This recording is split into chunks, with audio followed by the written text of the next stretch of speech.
scissors. So if you're new to the community, welcome.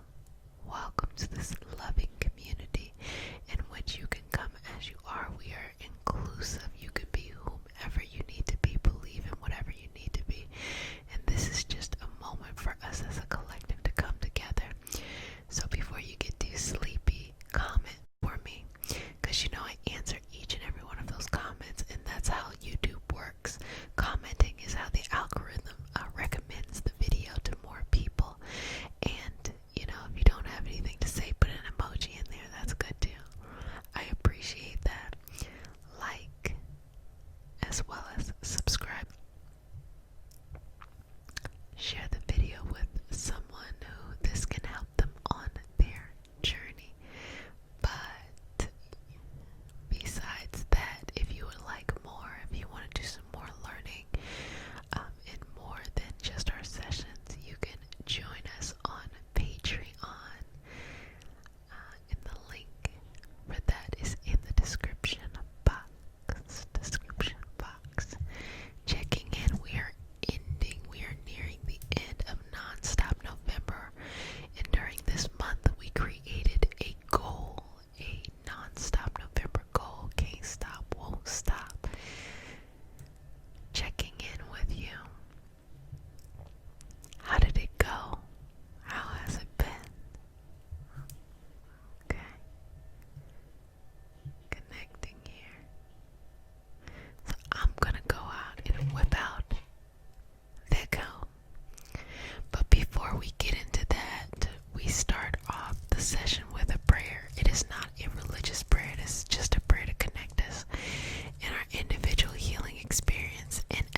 the scissors now. So just pulling, cutting, pulling, cutting, pulling. Remove. Every time you exhale, you're letting something go. Every time you breathe in, you're breathing in positive, rejuvenating energy to heal your body, your cells, your mind, your beliefs, just anything that helps you better align with your highest purpose. I'm gonna pull that and removing any of these toxic cords that we remain connected to that no longer serve us for our highest vibrational good. Let that go. Let that go. Let that go. I'm going to pull this one right here. Pull that one as well. I'm going to remove this one. Remove this one as well. Okay. Got it. Got it. Got it. Got it. Got it. Got it. Got it. Got it. Okay, good job. Okay, okay. Okay, let me see right here. Slowing down a little bit. Relaxing into it a little bit. Okay, taking our time, just removing. Obstacles are natural, they happen, but we don't have to be defeated by them. So let's remove any toxicity in the way, preventing us from smoothly going through things, or as smooth as we possibly can. You know, nothing has to be perfect, but just having that patience to get to the other side, to get to the other side.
goodness or mercy. I think of God, if God could be described as something, as love, as a higher frequency energy, and that obstacles or opportunities of dissonance, it happens. You know, the soul incarnates in this experience so that we are learning things that we, through our soul contracts, come into this experience to say, wow, I'm going to be fortified through this experience. I understand that I'm going to come across these things, and me getting to the other side is going to change the trajectory of my soul. And I think God is just that loving energy that is guiding us through. It is that sweetness between you and I. It is that resilience in tough times. It is that grace that we have in turbulent situations. It is that resilience and persistence, the beauty. That's what God is to me. Universe, source, whatever, you know. Whatever you believe in is beautiful and enough. And oftentimes I believe that what a person believes in will come to be, you know, because there's so much power in thoughts. I think us being Homo sapiens, being human beings, we are not just a single-celled organism. You know, we have multiple cells and we have entire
setting.